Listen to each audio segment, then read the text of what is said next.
Lake District is the Sundew, which is this little plant with the spores with the sticky droplets on the end of the spores. And what those sticky droplets do is catch flies, and the plant absorbs the fly. And the reason it does that is because the soil is just so poor quality up here that it has to get its nutrition from elsewhere. That is the Drosera rotundiflora. The Drosera rotundiflora.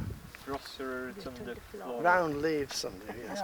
Whilst I'm at it, I'll do my usual imitation of Dave Moss. Now this is fairly normal sphagnum moss, from which of course eventually you get peat, and if you leave it for enough 1,000 years you would get of course coal.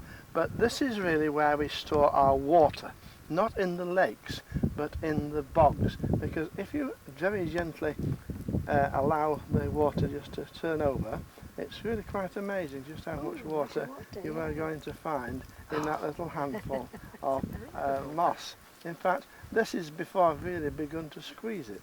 And you might think I've got sort of plastic tubes down my sleeve. Yeah, your sleeve. It has got a plastic tube but down in reality, even when I haven't got any sleeves on at all, I can actually keep this going for a quite remarkable length of time. And even when I've quite finished doing all this moderate and light squeezing, I could then start the heavy squeezing, and still more water comes out when I apply the greater pressure. And when I apply it with my stronger right hand, I can get even more accurate.